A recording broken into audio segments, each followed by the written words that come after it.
Hello guys, आप सभी का अपने और आपके यूट्यूब चैनल लर्न विद दीप पर आपका हार्दिक स्वागत और अभिनंदन है। आज की अपनी क्लास रहेगी राजस्थान ज्योग्राफी में जो कृषि का टॉपिक है, उस कृषि की टॉपिक की क्लास रहेगी। और ये क्लास बहुत ही शानदार क्लास है। आने वाले तमाम एग्जाम में इस क्लास से प्रश्न देखने को मिलते हैं।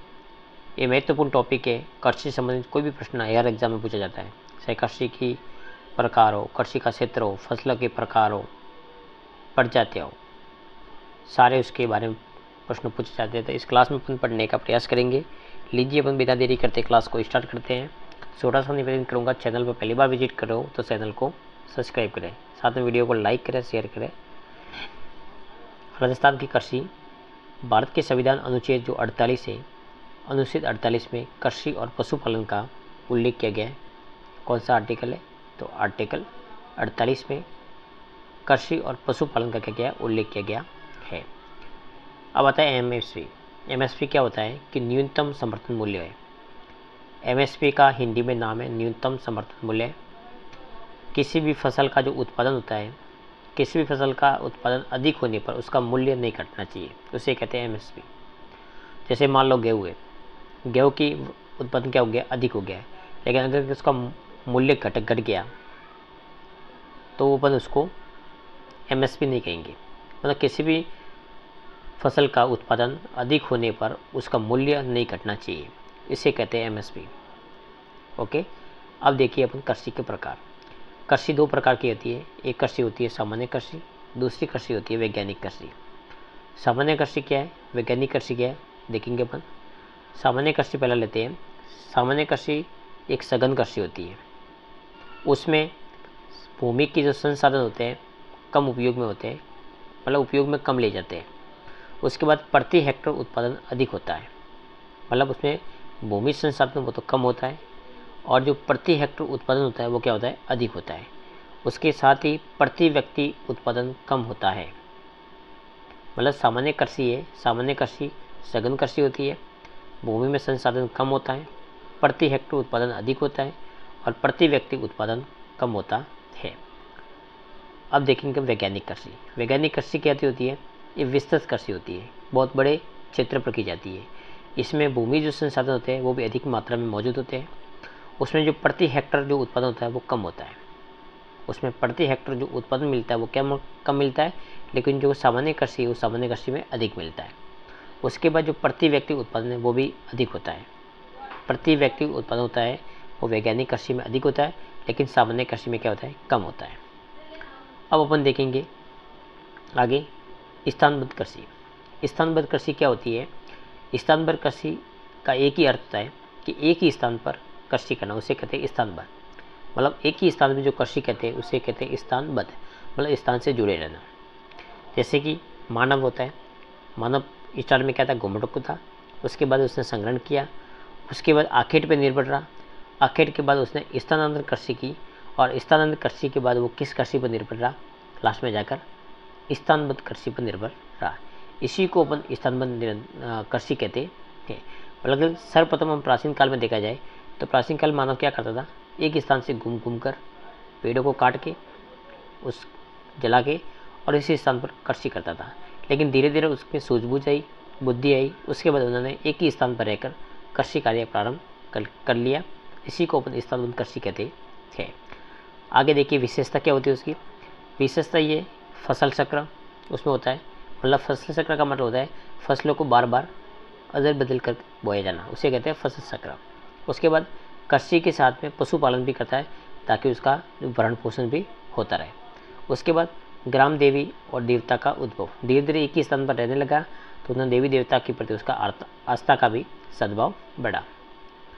आगे देखिए अपन पढ़ेंगे स्थानांतरित कृषि, कर्तन कृषि, पर्यावरण दुश्मन, काटो जलाओ कृषि। ये बहुत ही महत्वपूर्ण टॉपिक है, यहाँ से प्रश्न आने की संभावना बनती है और हर एग्जाम में ये प्रश्न पूछा भी जाता है कि स्थानांतरित कृषि क्या है, कर्तन कृषि क्या है, पर्यावरण दुश्मन क्या है, या काटो जलाओ कृषि क्या है। इससे संबंधित एक दो प्रश्न हर एग्जाम में पूछा जाता है, इसलिए इस क्लास को मिस नहीं करें, अधिक से अधिक अपने साथियों को जरूर शेयर करें। स्थानांतरित कृषि का अर्थ होता है कि आदिवासियों के द्वारा पेड़ पौधों को काटकर जलाकर भूमि खाली करके एक जगह 2 या 3 साल तक, मतलब जो जंगल होता उस जंगल को काट कर उसको जलाकर उस भूमि पर क्या करते थे, खाली करके खेती करते थे। 2 या 3 वर्ष तक कृषि कार्य किया जाता था। इसी कृषि को किसी स्थान को वापस छोड़ देते थे, अगले स्थान पर चले जाते थे। इसी को अपन स्थानांतरण कृषि कहते हैं। मतलब शॉर्ट फॉर्म ये है कि एक ही जंगल होता था, उस जंगल को काट कर जलाकर उस स्थान पर कृषि कार्य करते थे। 2-3 साल बाद कृषि की, फिर उस स्थान को छोड़कर दूसरे स्थान पर वापस चले जाते थे। दूसरे स्थान को काट के जला के उस स्थान पर वापस कृषि करते थे। ऐसे करके वो कृषि कार्य करते थे। कौन करते थे? आदिवासी। उसके बाद ये उष्ण कटिबंध क्षेत्र में की जाती है। जो स्थानांतरित कृषि होती थी वो उष्ण कटिबंध क्षेत्र में की जाती थी, क्योंकि यहाँ तापमान की अधिकता के कारण जैविक तत्व मर जाते थे, जबकि वर्षा की अधिकता के कारण पोषक तत्व बह जाते थे। मतलब उष्ण कटिबंध में कृषि की जाती थी। उस कृषि करने का मुख्य कारण ये है कि जो तापमान की अधिकता होती थी, उस तापमान की अधिकता के कारण वो जैविक तत्व थे वो तो मर जाते थे, लेकिन जो वर्षा की नियमितता अधिकता थी, इसी कारण जो पोषक तत्व होते थे वो बह जाते थे। इसी कारण ये कृषि की जाती थी उस अक्षांशों पर। डायग्राम के माध्यम से अपन समझेंगे। अपने ग्लोब बनाया, ग्लोब के बीचों बीच अपने भूमध्य रेखा को खींचा। उसके बाद में जो 0 डिग्री भूमध्य रेखा है उसके कर्क रेखा और मकर रेखा के जो बीच का क्षेत्र है ये उष्ण कटिबंध क्षेत्र है। 23.5 डिग्री उत्तरी अक्षांश और 23.5 डिग्री दक्षिण अक्षांश। दक्षिण पे मकर रेखा है और कर्क पर उत्तर पर कौन सी है? कर्क रेखा। उसके जो बीच का क्षेत्र है ये क्षेत्र होता था स्थानांतरित कृषि का क्षेत्र। इस कृषि में प्रति हेक्टेयर उत्पादन नहीं बढ़ाया जा सकता, क्योंकि उसका उद्देश्य केवल उपयोग करना था। मतलब उस क्षेत्र को, कृषि के क्षेत्र को बढ़ाते नहीं थे, केवल उसका उपयोग किसके लिए? अपने भरण पोषण के लिए उसका उपयोग करते थे। इसलिए इस क्षेत्र में ज़्यादा बढ़ोतरी भी नहीं हुई। अब देखिए बुश फॉलो कृषि। बुश फॉलो कृषि क्या होती है? 10 से लेकर 12 वर्ष के बाद में खाली छोड़ी गई भूमि पर जो फिर से पेड़ पौधे काट कर कृषि की जाती थी, उसी कृषि को अपन क्या कहते हैं? बुश फैलो कृषि। क्या कहते हैं? बुश फैलो कृषि कहते हैं। वेरी वेरी इंपॉर्टेंट है ये। बुश फैलो कृषि किसे कहते हैं? तो 10 या 12 वर्षों के बाद खाली छोड़ी की भूमि पर कृषि कार्य फिर से पेड़ पौधे को काट कर कृषि की जाती थी, उसे कहते थे बुश फॉलो कृषि। उसके बाद देखिए स्थानांतरित कृषि राजस्थान में किस किस क्षेत्र में किस किस नाम से जाना जाता है? यहाँ से प्रश्न है, नो डाउट पूछा जाता है। पहले अपन देखिए वालरा। वालरा आदिवासियों के द्वारा की जाने वाली कृषि को अपन वालरा कहते हैं राजस्थान में। ये अपन राजस्थान के रिलेटेड पढ़ रहे ज्योग्राफी है। इसमें राजस्थान में जो आदिवासियों के द्वारा जो कृषि की जाती है उसे अपन वालरा कहते हैं। उसके बाद आता है दजिया। दजिया का मतलब होता है कि आदिवासियों के द्वारा मैदानी भाग में, जो आदिवासी मैदानी भाग में कृषि करते हैं उसे कहते हैं दजिया, और आदिवासियों के द्वारा कृषि की जाती है उसे कहते हैं वालरा, और आदिवासियों के द्वारा पर्वतीय भागों में जो कृषि की जाती है उसे कहते हैं सीमाता। क्या कहते हैं? सीमाता। 3 नाम निकल के आता है, वालरा आदिवासियों के द्वारा की जाने वाली कृषि, दजिया जो कि मैदानी क्षेत्रों में की जाने वाली कृषि, और सीमाता जो कि पर्वतीय भागों में की जाने वाली कृषि। असम में इसी स्थानांतरित कृषि को जोमिंग कृषि के नाम से भी जाना जाता है। असम में इसे क्या कहते हैं? जोमिंग कहते हैं। असम में स्थानांतरित कृषि को क्या कहते हैं? जोमिंग कहते हैं। अलग अलग देशों में अलग अलग नाम से भी इसको जाना जाता है। जो इंडियन ज्योग्राफी है और विश्व ज्योग्राफी अपन देखते हैं कृषि के क्षेत्र में, तो वहाँ पर इसी स्थानांतरित कृषि को अलग अलग देशों में अलग अलग नामों से भी जाना जाता है। अब देखेंगे अपन ट्रक कृषि। ट्रक कृषि क्या होती है कि इसका संबंध नगरों से होता है। ट्रक कृषि का संबंध किससे होता है? नगरों से होता है। इसमें कृषि में अति शीघ्र नष्ट होने वाली जो वस्तु होती है, जैसे सब्जी है, मांस है, अंडा है आदि है, कृषि की जाती थी। मतलब जो अधिक समय तक उसका मतलब सब्जी वगैरह उस अधिक समय तक किसी वस्तु को अपन रख नहीं सकते, ऐसी वस्तु को अपन ट्रक के माध्यम से नगरों में पहुंचा जाता था। इसी को अपन ट्रक कृषि कहते हैं, जिसे सब्जी है, मांस है, अंडा है, तुरंत नगरों में पहुंचाया जाता था। आगे देखिए मोनोकल्चर। मोनोकल्चर का मतलब होता है कि एक ही वर्ष में एक ही खेत में एक ही फसल लेना, उसे कहते हैं मोनोकल्चर। मतलब एक ही वर्ष में एक ही खेत में और एक ही फसल लेना, उसे कहते हैं अपन क्या कहते हैं? मोनोकल्चर कहते हैं। वेरी वेरी इंपॉर्टेंट है। आपके देखिए डीको कल्चर। डीको कल्चर क्या होता है कि एक ही कृषि वर्ष में एक ही खेत में 2 फसल लेना। मतलब एक वर्ष में एक खेत में कितने फसल लेना? 2 फसल लेना। 2 फसल लेते हैं उसको डीको कल्चर कहते हैं। एक वर्ष में एक खेत में एक ही फसल लेते हैं उसे कहते हैं मोनोकल्चर। आगे आता है ओलिगो कल्चर। ओलिगो कल्चर का मतलब होता है कि कृषि वर्ष में एक वर्ष में एक खेत में 3 फसल लेना, उसे कहते हैं ओलिगो कल्चर। ये वेरी वेरी इंपॉर्टेंट है, तीनों नए शब्द है। मोनोकल्चर, डिकोकल्चर, ओलिगोकल्चर। ओलिगोकल्चर साल में 1 बार फसल, डिकोकल्चर साल में 2 बार फसल और ओलिगोकल्चर साल में 3 बार फसल, मतलब एक ही खेत में। अब देखिए कृषि वर्ष। कृषि का जो वर्ष होता है वो जुलाई से लेकर 1 जुलाई से लेकर 30 जून के मध्य उसका कृषि का क्षेत्र या कृषि का वर्ष होता है। आगे देखिए वाणिज्य कृषि। वाणिज्य कृषि क्या होती है? वाणिज्य कृषि का मतलब उद्देश्य। उद्देश्य का मतलब क्या होता है? व्यापार करना। वाणिज्य कृषि का उद्देश्य क्या होता है? व्यापार करना। पूंजी की अधिकता और श्रम की उसमें अधिकता होती है, मतलब पूंजी अधिक लगानी पड़ती है और साथ में श्रम की भी आवश्यकता होती है। अब उसमें कृषि के प्रकार भी होते हैं। कृषि के कितने प्रकार हैं? तो 2 प्रकार उसमें। एक कृषि होती है अन्न कृषि, इसका संबंध गेहूं उत्पादन से है, मतलब अन्न कृषि का संबंध किससे है? तो गेहूं उत्पादन से है। और एक होती है रोपण या यूरोपियन कृषि। ये जो कृषि होती है रोपण या यूरोपियन कृषि, ये उष्ण क्षेत्रों में की जाती है, मतलब उष्ण कटिबंध क्षेत्र होते हैं उन क्षेत्रों में ये कृषि की जाती है। जैसे कि चाय है, कॉफ़ी है, रबर है, गन्ना है इत्यादि। ये कृषि जो उच्च अक्षांश होते हैं, उष्ण कटिबंध होते हैं उन क्षेत्र में की जाती है। ये सारी जो कृषि है ये कौन सी कृषि है? व्यापारिक कृषि या वाणिज्यिक कृषि है। आगे देखिए वैज्ञानिक कृषि के अपन नाम देखेंगे। यहाँ से प्रश्न हमेशा किसी न किसी एग्जाम में एक प्रश्न ऐसे पूछा जाता है। सेरिकल्चर का मतलब किससे है? रेशम उत्पादन से। सेरिकल्चर का रेशम उत्पादन से, एपीकल्चर का मधुमक्खी से, पीसीकल्चर का मछली पालन से, सिल्वीकल्चर का वृक्ष संवर्धन से, वर्टिकल्चर का अंगूर से, वर्मी कल्चर जो है केशुओं से, हॉर्टिकल्चर जो कि बागवानी से, और जो मेरीकल्चर है वो समुद्री शैवाल होती है उससे। उसके बाद जो कि मॉरिकल्चर है वो मलबरी उत्पादन से। उसके बाद ओलवी जो कल्चर है वो जैतून उत्पादन से, और ऑलरेडी कल्चर है वो सब्जी जो उत्पादन है उससे संबंधित है। ये उसके वैज्ञानिक कृषि के नाम है। ये कई बार एग्जाम में ये प्रश्न पूछा जाता है, एपीकल्चर, सेरिकल्चर, मेरीकल्चर, वर्टिकल्चर, वर्मीकल्चर। इस बात को आपको ध्यान रखना है, इसको नोट डाउन कर लीजिए। आगे देखिए अपन कृषि की क्रांतियाँ। कब कब भारत में या राजस्थान में कृषि की क्रांति हुई? क्रांति का प्रादुर्भाव कैसे हुआ? किस फसल में हुआ? कब हुआ? कौन था उसका निर्देशक? वो भी अपन सारा इस क्लास में डाउट क्लियर करेंगे। अब देखिए हरित क्रांति। हरित क्रांति है विश्व में होती है सबसे पहले, और विश्व में उसके जनक माने जाते हैं वो है नॉर्मन बोरलॉग। कब होती है? 1967 और 67 में। हरित क्रांति की शुरुआत होती है 1967 और 67, मतलब 1967 और 60 में होती है। जनक होते हैं उसके नॉर्मन बोरलॉग, और भारत में उसके जनक होते हैं हरित क्रांति की, उसका नाम है MS स्वामीनाथन। कौन है भारत में? Doctor MS Swaminathan. और विश्व में कौन से? Norman Borlaug. जो भारत में ये कृषि कार्य हरित क्रांति होती है, ये जो कि 5 वर्षीय योजना चल रही थी, तीसरी 5 वर्षीय योजना में भारत में कृषि का प्रादुर्भाव हुआ था, और उस समय खरीफ की कृषि की गई थी। कौन सी? खरीफ की कृषि से हरित क्रांति का विकास हुआ था। इसमें प्रमुख 6 फसलें होती है। कौन कौन सी? गेहूँ है, चावल है, बाजरा है, ज्वार है, रागा है और रागी और मक्का। ये प्रमुख 6 फसलें थी। गेहूँ, चावल, बाजरा, ज्वार, रागी और मक्का। इन फसलों को ज़्यादा बढ़ावा दिया गया था।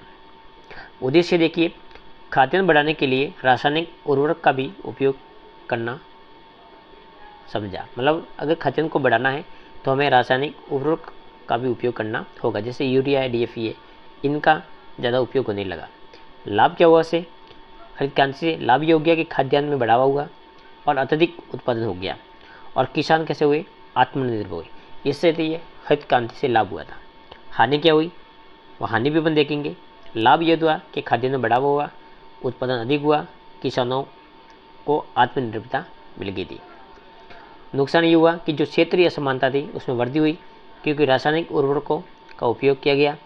बेरोजगारी में वृद्धि हुई, क्योंकि कृषि यंत्रों का भी उपयोग किया जाने लगा, और छोटे किसान जो निर्धन उनको नुकसान हुआ, क्योंकि वह कृषि यंत्र नहीं खरीद सकते थे। और साथ में सबसे बड़ी समस्या ये हुई कि हरित क्रांति से सेम की समस्या, जलक्रांति की समस्या भी उत्पन्न हो गई, और धीरे धीरे एक ऐसा समय आ गया कि ज़मीन में उर्वरता आने लगी। ज़मीन की जो तत्व थे वो तत्व धीरे धीरे खत्म होने लगे, क्योंकि ज़्यादा मात्रा में यूरिया, DAP, रासायनिक तत्वों का उपयोग होने से ज़मीन का जो तत्व थे मौजूद तत्व धीरे धीरे खत्म होने लगे। तो ये सबसे बड़े हरित क्रांति के नुकसान हैं। अब देखेंगे अपन श्वेत क्रांति या ऑपरेशन ब्लड। श्वेत क्रांति या ऑपरेशन ब्लड क्या होता है? उसकी शुरुआत होती है 1970 में। उसका संबंध किससे था? दूध उत्पादन से।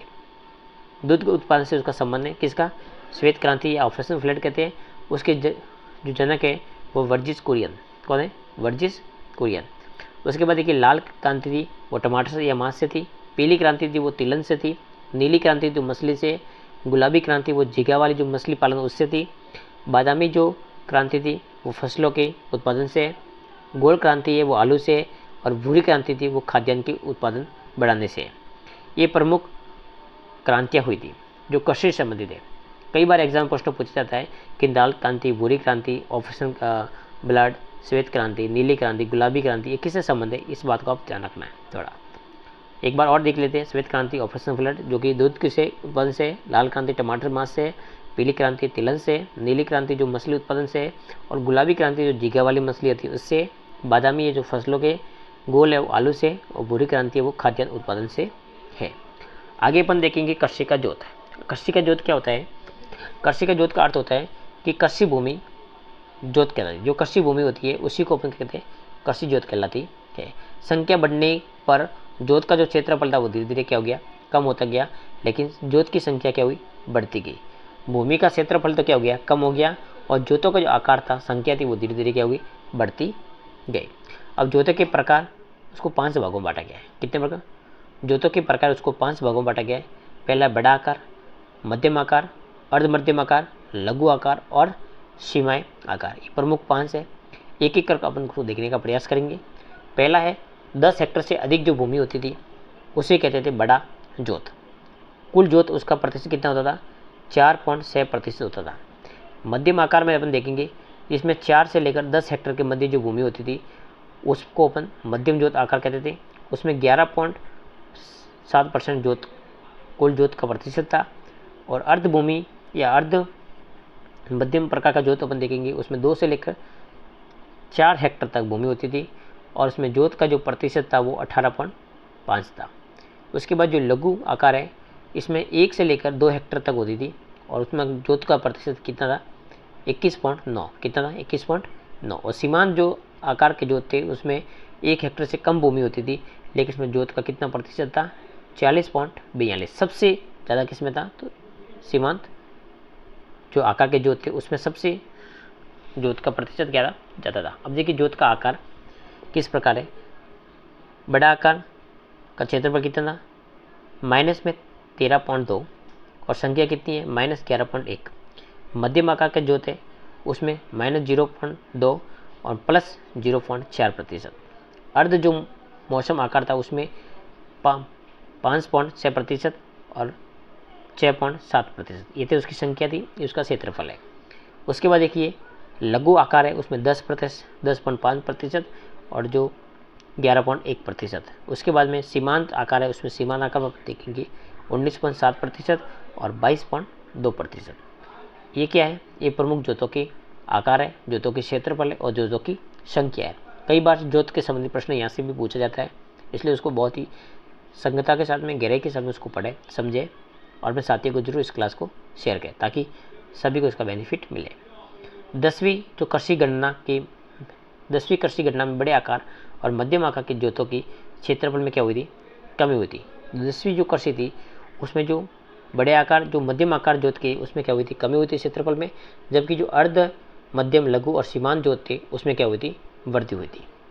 उसके बाद 10वीं जो गणना थी कृषि गणना थी, उस कृषि गणना में बड़े आकार जोतों की संख्या में क्या हुई, कमी हुई, जबकि जो मध्यम आकार, अर्ध मध्यम आकार, लघु और सीमांत थे उसकी में क्या हुई थी, वृद्धि हुई थी।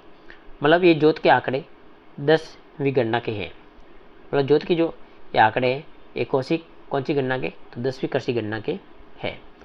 प्रथम कृषि गणना हुई थी वो हुई थी 1970 से लेकर 1971 में की थी, और 10वीं जो कृषि गणना की गई है वो 2015 से 2016 में की गई थी। उसके बाद अभी तक कृषि गणना कोई की गई नहीं है।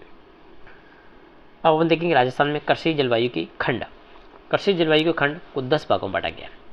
राजस्थान में जो कृषि जलवायु के खंड है उसको 10 भागों में बांटा गया है, और 10 कौन कौन से, अपन को एक एक देखने का उसको प्रयास करेंगे, एक एक को बेहतर ढंग से पढ़ने का प्रयास करेंगे। राजस्थान के कृषि जलवायु जो खंड है उसको 10 भागों में बांटा गया है, वो अपन इस क्लास में देखने का प्रयास करेंगे। पश्चिमी पहला है पश्चिमी शुष्क मैदानी क्षेत्र, जिसे आई कहा जाता है। इसका जो विस्तार है ये 4 जिलों में है, जिसमें बाड़मेर, बालोतरा, फलोदी और जोधपुर। इन जिलों में यहाँ पर वर्षा होती है वो लोग 20 से लेकर 27 सेंटीमीटर होती है और 200 mm से लेकर 370 mm तक। और यहाँ पर मिट्टी पे जाती है वो मस्तली मिट्टी है और उसका परीक्षण केंद्र है वो रामपुर जोधपुर में उसका है। किसका है? पश्चिमी शुष्क मैदानी क्षेत्र। किसका है? पश्चिमी शुष्क मैदानी क्षेत्र का जो परीक्षण केंद्र है वो है रामपुर जोधपुर में। आगे देखेंगे दूसरी है उत्तरी पश्चिमी सिंचित क्षेत्र, जिसे IB। इस क्षेत्र का जो विस्तार है वो गंगानगर, हनुमानगढ़ और अनूपगढ़ में 3 जिलों में वर्षा होती है 10 से लेकर 35 सेंटीमीटर, 100 mm से लेकर 350 mm तक बारिश होती है यहाँ पर। उसके बाद यहाँ मिट्टी पाई जाती है वो मिट्टी लवणीय मिट्टी है और ये जो उसका परीक्षण केंद्र है वो है श्री गंगानगर और हनुमानगढ़ में। किसका है? तो उत्तरी पश्चिमी सिंचित क्षेत्र का। तीसरा अपन देखेंगे आंशिक सिंचित पश्चिमी शुष्क मैदानी क्षेत्र, जिसे IC कहते हैं। उसका जो विस्तार क्षेत्र है वो जैसलमेर, बीकानेर, चूरू जिलों में। उसके बाद यहाँ पे वर्षा पाई जाती है वो 10 से लेकर 35 सेंटीमीटर।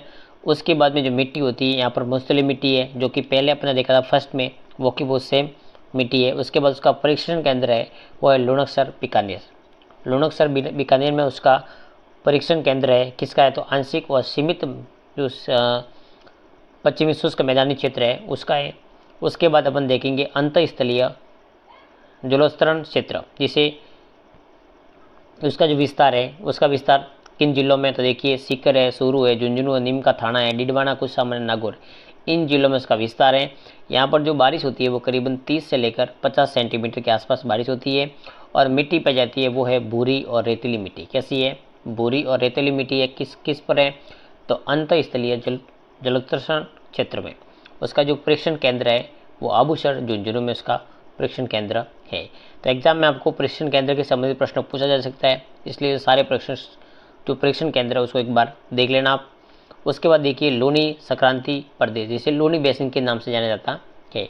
अब लोनी बेसिन का विस्तार कहाँ है? तो जोधपुर है, पाली है, सांचौर है, जालौर और सिरोही। इन क्षेत्रों में 5 जिलों में उसका लोनी बेसिन का विस्तार है। यहाँ पर ये वर्षा होती है वो लोग 30 से लेकर 50 सेंटीमीटर के आसपास बारिश होती है और ये मिट्टी पाई जाती है वो मिट्टी है भूरी और दोमट। कैसी है? मिट्टी है भूरी और दोमट मिट्टी पाई जाती है। और उसका जो परीक्षण केंद्र है वो कहाँ पर है? सुमेरपुर, पाली में। कहाँ पर है? सुमेरपुर, पाली में उसका परीक्षण केंद्र है। किसका है? लोनी बेसिन का। आगे देखिए सट्टा है अर्ध शुष्क पूर्वी मैदानी क्षेत्र। अर्ध शुष्क का जो पूर्वी मैदानी क्षेत्र है उसका विस्तार अपन देखने का प्रयास करेंगे। तो विस्तार करीबन ये 8-9 जिलों में है, जिसमें जैसे अजमेर है, जयपुर है, दौसा है, टोंक है, ब्यावर है, केकड़ी है, दुदू है, कोटपुतली और बहरोड। इन जिलों में उनकी जो वर्षा होती है वो लगभग 50 से लेकर 70 सेंटीमीटर के आसपास होती है और मिट्टी पाई जाती है वो लाल और पीली मिट्टी। कौन सी मिट्टी है? लाल और पीली मिट्टी पाई जाती है। और उसका जो परीक्षण केंद्र है वो परीक्षण केंद्र कौन सा है? तो वह तिब्बजी, अजमेर में। तिब्बजी, अजमेर में उसका परीक्षण केंद्र किसका है? तो अर्ध शुष्क पूर्वी मैदानी क्षेत्र का। नेक्स्ट अपन 7वां देखेंगे। 7वां पहले एक बार अपन मैप के माध्यम से देखने का प्रयास करेंगे। ये IB, IC, सेकंड A, उसके बाद second, third A, third B, first A, second B, 5A और 5B, 5। ये अपन पूरा ये क्षेत्र है किसका है? तो ये जो मैदानी क्षेत्र है उसका बताया गया है। ये पूरी जलवायु कृषि जलवायु खंड है। इन खंडों में 10 खंडों में बटा गया। कितने खंडों में? 10 खंडों में बटा गया है। अब 7वां खंड अपन देखेंगे। 7वां खंड है 3 बाढ़ संभाव्य पूर्वी मैदानी क्षेत्र। अब बाढ़ संभाव्य पूर्वी मैदानी है वो किन किन जिलों में? तो देखिए खेरतल, तिजारा, डीग, अलवर, सवाई माधोपुर, भरतपुर, गंगापुर सिटी, धौलपुर, करौली। इन जिलों में है और बारिश होती है वो 50 से लेकर 70 सेंटीमीटर। मिट्टी पाई जाती है जलोढ़ और परीक्षण केंद्र है वो मलिकपुर, भरतपुर में। आगे देखिए अपन 8वां है अर्ध आर्द्र दक्षिणी मैदानी क्षेत्र। अर्ध आर्द्र दक्षिणी जो मैदानी क्षेत्र है उसका विस्तार है वो करीबन 5-6 जिलों में, जिसमें शाहपुर, भीलवाड़ा, राजसमंद, उदयपुर, सिरोही, सलूमपुर और चित्तौड़गढ़ में। वर्षा होती है यहाँ पर 50 से लेकर 90 सेंटीमीटर, और मिट्टी पाई जाती है पर्वतीय, और प्रशिक्षण केंद्र वो कौन सा है, तो चित्तौड़ में। आगे देखिए आर्द्र दक्षिणी मैदान जो कि 5B है, विस्तार उसका डूंगरपुर, बांसवाड़ा, प्रतापगढ़, दक्षिणी चित्तौड़गढ़ और उदयपुर, इन जिलों में है। और 50 से लेकर 110 सेंटीमीटर तक क्या होती है, वर्षा होती है, और मिट्टी पाई जाती है लाल और लोमी, और यहाँ पर प्रशिक्षण केंद्र नहीं है। तो इस बात का ध्यान रखना कि जो 4B है, 4B का कोई भी प्रशिक्षण केंद्र नहीं है। आगे देखिए लास्ट है 10वां आर्द्र दक्षिणी पूर्वी मैदानी क्षेत्र। आर्द्र दक्षिणी पूर्वी मैदानी क्षेत्र है, उसका विस्तार कोटा, बूंदी, बारा, झालावाड़, सवाई माधोपुर, हार्दू क्षेत्र है। उसके बाद देखिए 65 से लेकर 100 सेंटीमीटर वर्षा होती है, और मिट्टी पाई जाती है वो मध्यम काली है। उसका क्षेत्र है वो है प्रशिक्षण क्षेत्र, वो सत्रपुर बूंदी में, ये उसका क्षेत्र है। तो ये तो अपने जलवायु 10 जलवायु खंडों में बांटा गया है, वो अपन देखने का प्रयास किया। अब अपन देखेंगे जो कृषि फसल है उसका वर्गीकरण कैसे किया है, किस आधार पर वर्गीकरण किया है। तो पहले अपन देखें उपयोग के आधार पर वर्गीकरण, किसके आधार पर, उपयोग के आधार पर कैसे कृषि को वर्गीकरण किया, कसली फसलों को। पहला अपन देखेंगे कवर क्रॉप्स। कवर क्रॉप्स का मतलब क्या होता है कि ऐसी फसलें जो मिट्टी को ढककर रखती है, तथा इन फसलों को जड़ें जालीनुमा होती है। मतलब ऐसी फसलें होती है जो मिट्टी को क्या करती है, ढक के रखती है, और इनकी फसलों की जड़ें होती है वो कैसी होती है, जालीनुमा होती है। जैसे कि मूंगफली, उड़द और मूंग, ये उसके प्रमुख उदाहरण है। उसको नोट डाउन कर लीजिए, वेरी वेरी इंपॉर्टेंट प्रश्न है, पूछा जा सकता है आपको एग्जाम में। कवर क्रॉप कौन कौन सी फसलें, तो मूंगफली, उड़द और मूंग, ये कवर क्रॉप है, ये मिट्टी को क्या करते हैं, ढक के रखती है। आगे अपन देखेंगे ये फसलें मिट्टी की उर्वरता को बनाए रखती है। मतलब जो उड़द, दाल वगैरह, मूंगफली है, ये मिट्टी को उर्वरता को क्या करती है, बढ़ाती है, और मृदा अपरदन को क्या करती है, रोकती है। इस बात को भी ध्यान रखना है कि मृदा अपरदन में रोकने में एक सहायक के रूप में कार्य करती है, और मिट्टी की उर्वरता को बढ़ाती है। आगे देखिए कैश क्रॉप का मतलब होता है नकदी फसलें, जिससे अपन को पैसा मिलता है। ऐसी फसलें जो तुरंत मुद्रा प्राप्त होती है, तुरंत बेचने के बाद अपन को पैसा मिलता है, जैसे कपास है, गन्ना है, अफीम है और तंबाकू, इससे अपन को तुरंत मुनाफा हो जाता है। इसे कैश क्रॉप के नाम से जाना जाता है, नकदी फसलें कहते हैं। आगे देखिए बॉर्डर क्रॉप्स का मतलब क्या होता है कि ऐसे फसलें जो आवारा पशुओं को रोकने का कार्य करती है। मतलब आवारा जो पशु होते हैं, आज ऐसी फसलें होती है जो आवारा पशुओं को रोकने का कार्य करती है, मतलब कांटेनुमा होती है। ऐसी फसलों को अपन बॉर्डर क्रॉप्स के नाम से जानते हैं। देखिए घोर है, कुसमा एक कांटेदार फसल है। कुसमा कैसी है, कांटेदार फसल है। ये एग्जाम में कई बार प्रश्न पूछा जाता है कि कैश क्रॉप क्या है, बॉर्डर क्रॉप क्या है, इसके बारे में आप थोड़ा ध्यान रखना। आगे देखिए ट्रैप क्रॉप का मतलब क्या होता है कि ऐसी फसलें जो मृदा जनित हानिकारक जीवों से क्या करती है, सुरक्षा प्रदान करती है। ऐसी फसलें होती है जो मृदा जनित हानिकारक जो जीव होते हैं उससे सुरक्षा प्रदान करती है। जैसे कि उदाहरण के लिए देखिए कपास में एक रेड कॉटन रोग होता है, उसको रोकने के लिए उसके चारों तरफ भिंडी की फसल उगाकर रोग को रोका जा सकता है। अगर मान लो कपास बोई हुई है, उसको रेड कॉटन का अगर रोग हो रहा है, तो उसके आसपास आप भिंडी लगा दोगे तो भिंडी से ये रोग नहीं होगा, ये भिंडी इस रोग को रोक सकती है। तो एक तरह का मतलब सुरक्षा प्रदान करती है। अब आगे देखेंगे अपन ऋतु के आधार पर फसलों का वर्गीकरण। पहले अपन ने देखा उपयोग के आधार पर, अब अपन देखेंगे ऋतु के आधार पर। ऋतु के आधार पर फसलों को किस प्रकार विभाजन किया गया, तो मोस्टली 3 भागों में इसको विभाजित किया गया है। पहला अपन देखेंगे कौन की है, रबी की फसल, जिसे सियालू कहते हैं। क्या कहते हैं, जिसे अपन क्या कहते हैं, सियालू कहते हैं। अब रबी की फसल है, जिसे सियालू कहते हैं। तो देखिए सियालू कब होती है, सियालू का समय है वो है बुवाई का समय जून से जुलाई। सियालू खरीफ की फसल है, जिसे जून जुलाई में बोई जाती है, और कटाई जाती है वो सितंबर में अक्टूबर में। सितंबर और अक्टूबर उसको काटते हैं, जून जुलाई में बोते हैं। और ये उसके ऊपर मानसून कौन सा होता है, तो दक्षिणी पश्चिमी मानसून कौन सा होता है, दक्षिणी पश्चिमी मानसून के तहत बोई जाती है। आगे देखिए रबी या उनालू फसल उसे कहते हैं जो सितंबर अक्टूबर में बोते हैं और मार्च अप्रैल में उसको काटी जाती है। और पश्चिमी विक्षोभ, यहाँ पर एक मावट भी होता है। कब होता है, रबी की फसल या उनालू फसल में। उसके बाद देखिए लास्ट है जायद फसल। कौन सी है, जायद मार्च अप्रैल में बोई जाती है और मध्य जून के आसपास उसको काटा जाता है, और केवल सिंचाई आधारित फसल है। ये कैसी है, सिंचाई आधारित फसल है। बाकी ये 2 फसलें हैं, ये करीबन वर्षा के बीच में और थोड़ा बहुत सिंचाई करनी पड़ती है ताकि ये तैयार हो जाती है। लेकिन जायद की फसल है उसके लिए प्रॉपर रूप से अपन को सिंचाई करनी पड़ती है। तो ये कई बार एग्जाम में पूछा जाता प्रश्न कि रबी की फसलों के उदाहरण बताइए, या पश्चिमी विक्षोभ किस कृषि में होता है, तो थोड़ा ध्यान रखना आप। यहाँ प्रश्न मोस्टली यहाँ से प्रश्न पूछा जाता है, कोई भी एग्जाम हो। अब देखिए जो कि अपन ये 2 शाखाओं जो मानसून है, दक्षिणी पश्चिम मानसून है, उस दक्षिण पश्चिम मानसून को 2 शाखाओं में विभाजित किया गया है। कौन कौन सी शाखा है? तो एक तो है बंगाल की खाड़ी शाखा और एक है अरब शाखा। राजस्थान में सबसे पहले जो मानसून प्रवेश करता है वो अरब की शाखा से। अगर ओवरऑल राजस्थान का अगर देखा जाए कि सबसे अधिक कौन सी मानसून से वर्षा होती है, तो बंगाल की खाड़ी से। बंगाल की खाड़ी से सबसे पहले राजस्थान में वर्षा होती है और राजस्थान में 15 जून के आसपास मानसून प्रवेश कर लेता है। इस बात को भी ध्यान रखना आपको। आगे देखिए खरीफ की फसलें का कौन कौन से उदाहरण है, कौन कौन सी खरीफ की फसलें एक बार देख लीजिए। एक कई बार एग्जाम पूछा जाता है कि खरीफ की फसल कौन सी है, जायद की कौन सी है, रबी की कौन सी है, तो उसका थोड़ा आप एक बार देख लीजिए। जैसे बाजरा है, जवार है, मक्का है, गवार है, सवला है, सोयाबीन है, कपास है, गन्ना है, मूंगफली है, अरंडी है, तिल है, मोठ है, मूंग है, उड़द और कैंचा। ये प्रमुख फसलें कैसी है, ये खरीफ की फसलें है। अब अपन देखेंगे रबी की फसलें। रबी में जैसे गेहूँ है, जो है, सरसा है, सना है, राई है, तारामीरा है, मेथी है, सौंफ है, जीरा है, इसबगोल है, मटर है, मसूर है, मिर्ची है, मूली है, लहसुन है, आलू और धनिया, गाजर। ये प्रमुख फसलें कैसी है, तो ये है रबी की फसलें। और खरबूजा, तरबूजा, ककड़ी, खीरा, सब्जियां, ये जायद की फसलें में आते हैं। तो थोड़ा आप इसको देख लीजिए एक बार।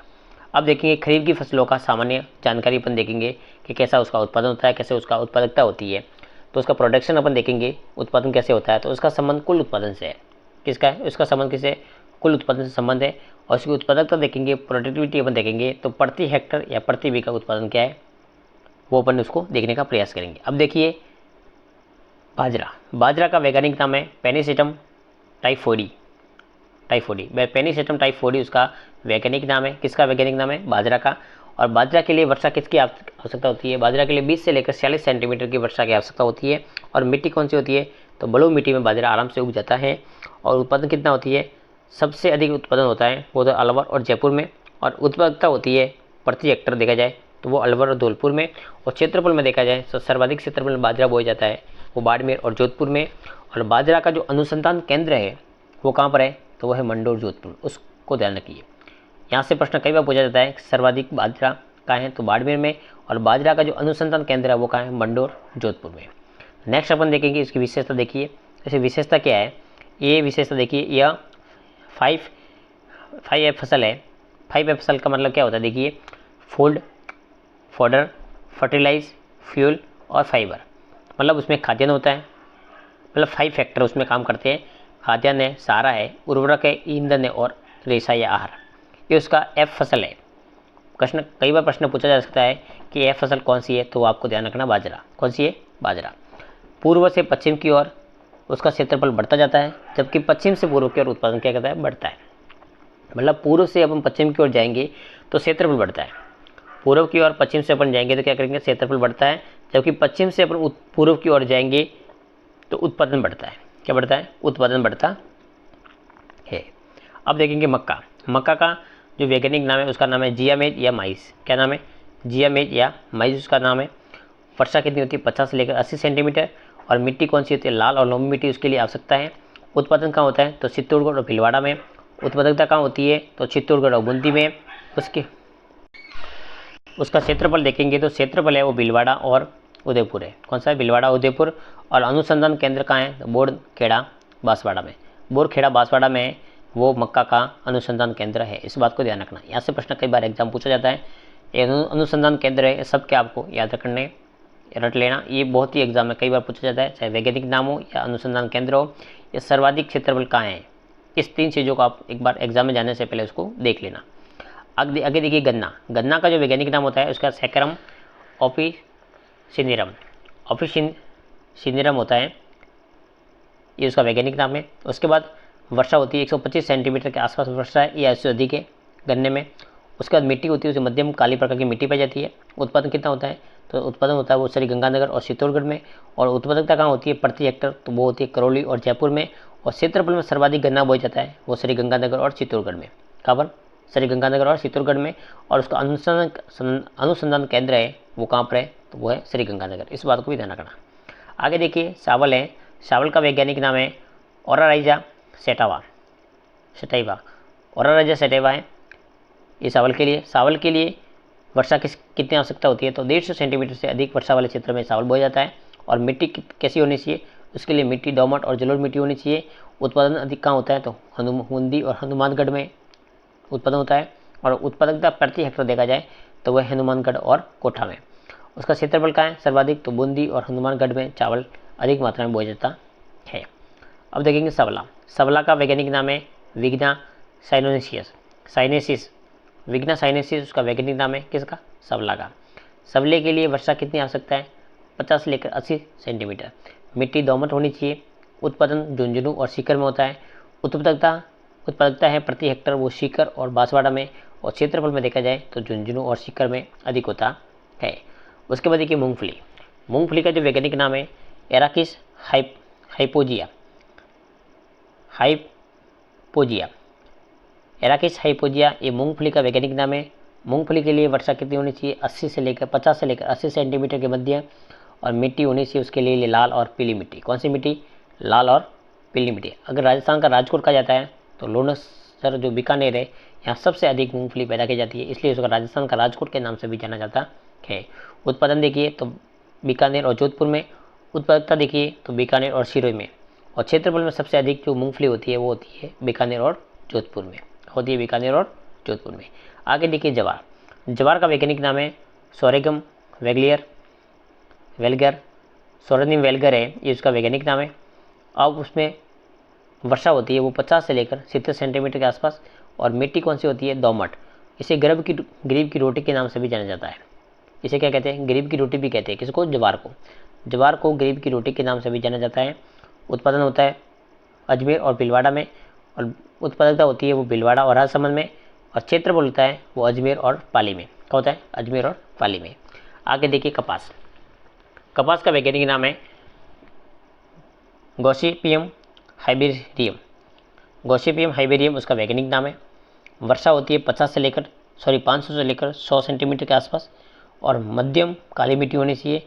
और इसे सफ़ेद सोना या बनिया कहा जाता है। मतलब कपास को सफ़ेद सोना या बनिया कहा जाता है। उत्पादन हनुमानगढ़ और श्रीगंगानगर में। उत्पादकता होती है वो जालौर और बांसवाड़ा में। और क्षेत्रफल में सबसे देखा जाए तो हनुमानगढ़ और श्रीगंगानगर है। गाइस बहुत ही शानदार क्लास है। इस क्लास से आपको आने वाले एग्जाम में प्रश्न कई सारे प्रश्न आपको देखने को मिलेंगे, इसलिए क्लास को मिस नहीं करें। अधिक से अधिक अपने साथियों को जरूर शेयर करें। और साथ में छोटा सा निवेदन है, चैनल पर पहली बार विजिट कर रहे हो तो चैनल को सब्सक्राइब भी करें, साथ में वीडियो को लाइक शेयर जरूर करें। आगे देखिए मोठ फसल है उसका वैज्ञानिक नाम है विग्ना एकोनिटिफोलिया उसका वैज्ञानिक नाम है। और बारिश होती है उसके लिए बारिश की आवश्यकता है 20 से लेकर 40 सेंटीमीटर। और मिट्टी कौन सी होती है, बलऊ। कौन सी मिट्टी होनी चाहिए, बलऊ। और क्षेत्रफल देखा जाए ना तो वो है सूरू और बीकानेर में। बीकानेर और सूरू क्षेत्रफल है। उत्पादन बीकानेर और सूरू में। और उत्पादकता है वो जैसलमेर, जोधपुर और श्रीगंगानगर में। अब अपन देखेंगे रबी की फसल। ये पहले अपन ने फसल देखी वो सारी किसी की खरीफ की थी। अब अपन देखेंगे रबी की फसलों के वैज्ञानिक नाम और उसकी मिट्टी, उसकी उत्पादकता, क्षेत्रफल कहाँ पर है। तो पहले अपन देखेंगे गेहूँ का वैज्ञानिक नाम है टिटिकम एस्टिवम ये गेहूँ का वैज्ञानिक नाम है। वर्षा होनी चाहिए 50 से लेकर 75 सेंटीमीटर के आसपास। मिट्टी दोमट होनी चाहिए। उत्पादन सबसे अधिक होता है वो श्रीगंगानगर और हनुमानगढ़ में। और उत्पादकता होती है प्रति हेक्टर तो वो अलवर और कोटा में। और क्षेत्रफल में सबसे गंगानगर और हनुमानगढ़ 2 जिले सबसे अधिक जो गेहूँ का उत्पादन होता है वो कहाँ होता है, श्रीगंगानगर और हनुमानगढ़ में। आगे देखिए जौ का वैज्ञानिक नाम है होडियम वेलगेर उसका वैज्ञानिक नाम है। 70 से लेकर 100 सेंटीमीटर वर्षा के आसपास क्षेत्र में ये फसल बोई जाती है। और इसमें मिट्टी कैसी होनी चाहिए, दोमट। उत्पादन सबसे अधिक होता है जयपुर और श्रीगंगानगर। आगे देखिए चना का जो वैज्ञानिक नाम है उसका नाम है साइरस एराइटिनम है इसका वैज्ञानिक नाम है। चना के लिए जो अगर वर्षा देखा जाए तो 50 से और 70 सेंटीमीटर आसपास होनी चाहिए। मिट्टी कैसी होनी चाहिए, बलऊ। और सबसे अधिक उत्पादन होता है क्षेत्रफल में तो वो देखिए आपको सूरू और हनुमानगढ़ में सबसे अधिक चना क्षेत्रफल के आधार पर बोया जाता है। उत्पादन में देखा जाए तो सूरू है। आगे देखिए सरसों का वैज्ञानिक नाम है ब्रासिका कंपेस्टिक इसका वैज्ञानिक नाम है। 100 सेंटीमीटर वर्षा होनी चाहिए सरसों के लिए। और मिट्टी कैसी होनी चाहिए, दोमट। और सबसे अधिक अगर क्षेत्रफल में होता है तो वो अलवर टोंक और भरतपुर में सबसे अधिक सरसों होता है। सरसों का जो अनुसंधान केंद्र है वो भरतपुर में, कहाँ पर है, भरतपुर, इस बात को भी ध्यान रखें, कहाँ पर है, भरतपुर में उसका अनुसंधान केंद्र है सरसों का। आगे देखिए अफीम, अफीम का जो वैज्ञानिक नाम है पेपेवर सोमनीफेरम, पेपेवर सोमनीफेरम उसका वैज्ञानिक नाम है। और 20 से लेकर 40 सेंटीमीटर वर्षा के वाले क्षेत्र में बोई जाती है। मिट्टी होने से लाल और लोमी, और सबसे अधिक उत्पादन होता है वो चित्तौड़गढ़, कोटा और झालावाड़ में।